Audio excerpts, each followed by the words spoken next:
kapiksi. Ito guys, ito yung mga blessings. Pagpapala matatamis na blessings guys. So, i-mind nyo na yan. Sa comment section. So, kung napapansin nyo, yung image ng card guys, lumalabas na yung rainbow, no? And that's a significant message sa inyo na natatapos na guys yung mga bagyo, no? Yung mga bagyo nyo, yung mga pagsubok nyo, yung mga dilubyo nyo sa buhay guys, diba? There's a rainbow after the rain, ika nga, no? And at the end of the rainbow, there's a pot of gold. So, ito yung mga matatamis na biyaya, no?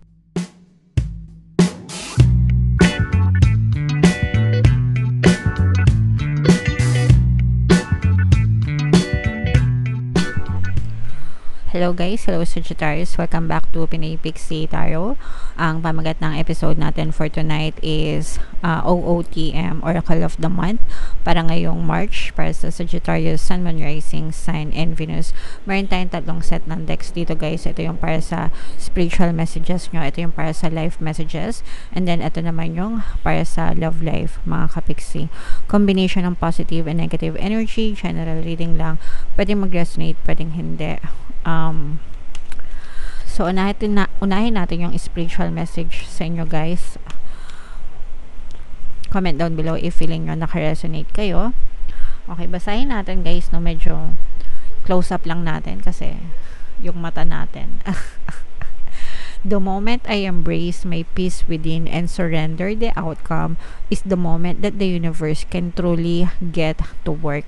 So, ito yung palagi kong sinasabi sa inyo guys, na huwag kayong masyadong maging atat. Okay? The problem with some of the people na they're trying to manifest things in their life is masyado silang nagiging atat, no, sa manifestation nila.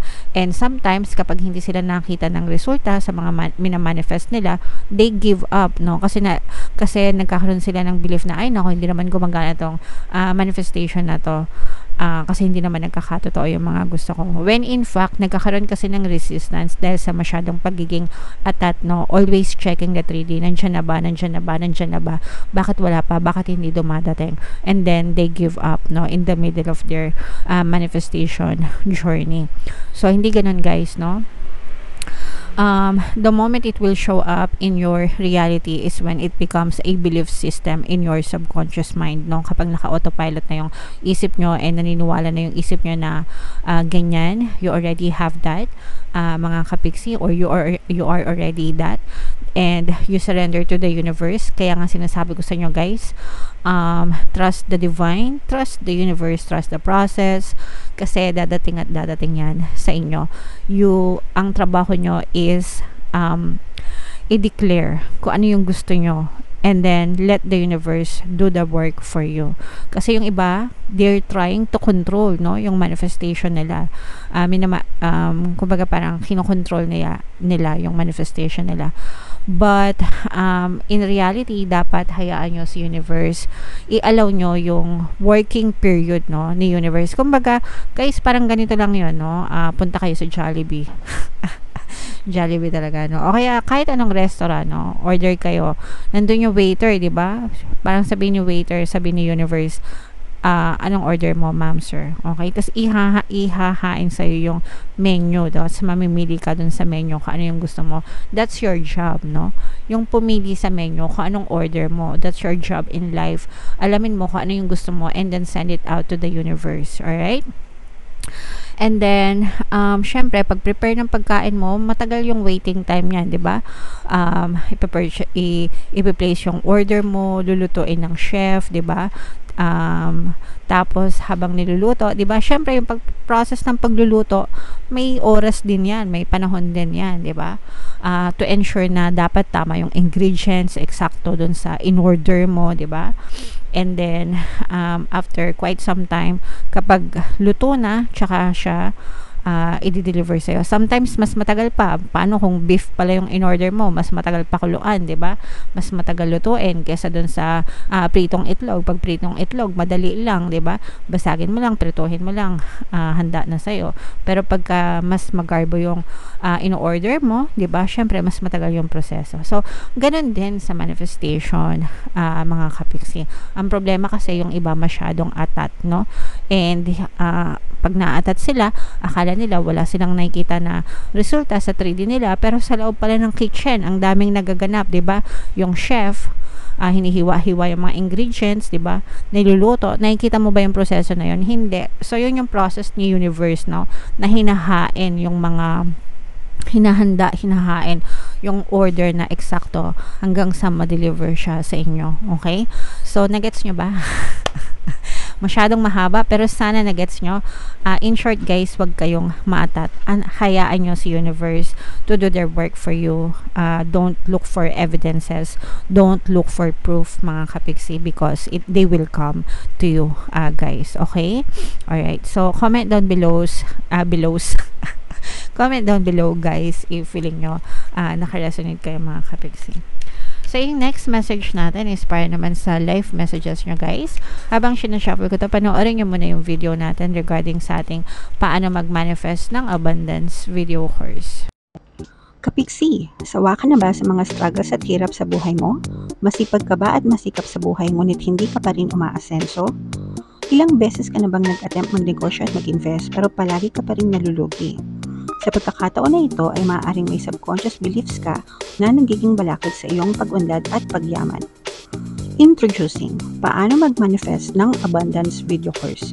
Dito ay matututunan mong ma-overcome ang mga balakid mo para tuluyan ka ng umunlad, umasenso, sumagana, maging matagumpay, successful at maswerte sa iyong kabuhayan, pera, trabaho, negosyo, salapi at kaperahan ng bonggang-bongga. Dali, mag-send na ng email sa pinoypixitaro@gmail.com at simulan na ang iyong pagyaman ngayon. Alright, so sabay-sabay tayo magpayaman ngayon 2024, mga kapiksi. Mag-avail na kayo ng course, guys, kasi sobrang ganda talaga niyan. And good news, mga kapiksi, dahil ngayong February until February 29 ay magbibigay ako ng 200 pesos na discount, guys, sa lahat na mag-avail ng course. Kaya mag-avail na kayo, mga kapiksi.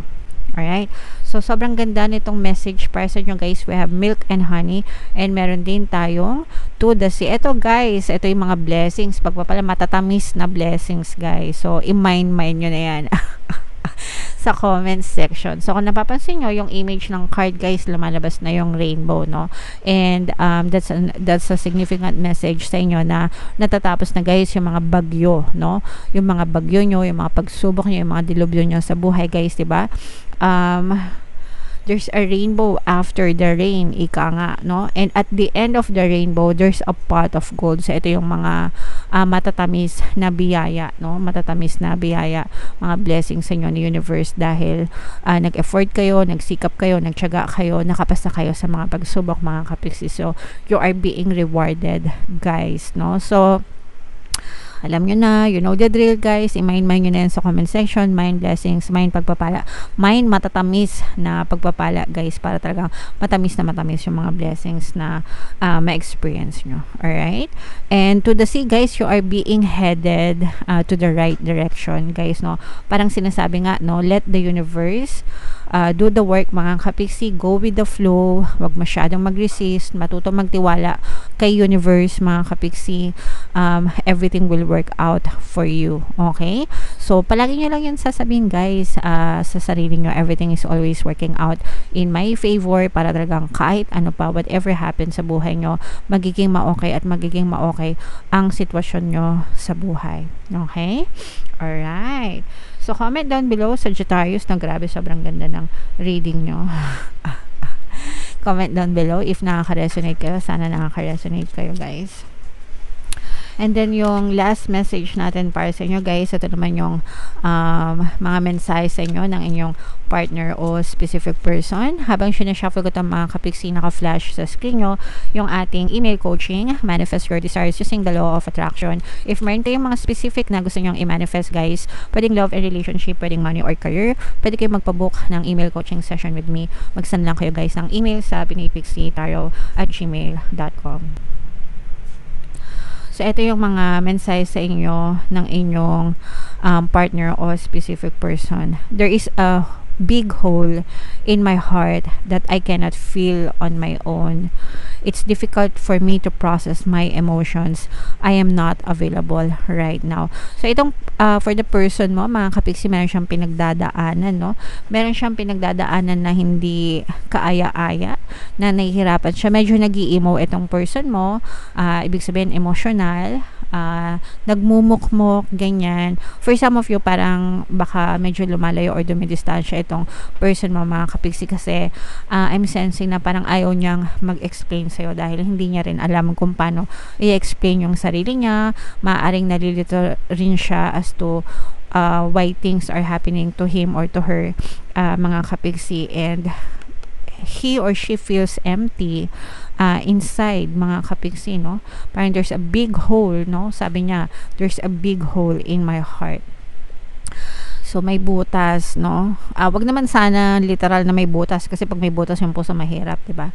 Pero, even if figuratively speaking, whether literal or figuratively, medyo mahirap itong pinagdadaanan ng person. Kasi, I feel like medyo malungkot talaga itong person mo, guys. So, kailangan nito ng time for healing, time for understanding, acceptance, ganyan. If nakakausap nyo itong person nyo, kausapin nyo kung ano yung magtutulong nyo, or sometimes just being there for them, no? Malaking bagay na yon na makatulong sa kanila, na knowing na naiintindihan nyo sila, and nandyan kayo para sa kanila, mga kapiksi. Alright? Okay. So, comment down below if feeling nyo nakaresonate kayo dyan sa mga mensahe na yan, mga kapiksi. And let me know, guys, kung nakaresonate kayo sa mga messages, and kung saang mensahe kayo nakaresonate. Dito ba sa spiritual, dito ba sa life messages, or dito ba sa love life, mga kapiksi? Comment down below, guys. Alright? And ito yung ating mga pampaswerte subliminal, guys, no? Pakinggan nyo na para maging asensado talaga kayo ngayong 2024.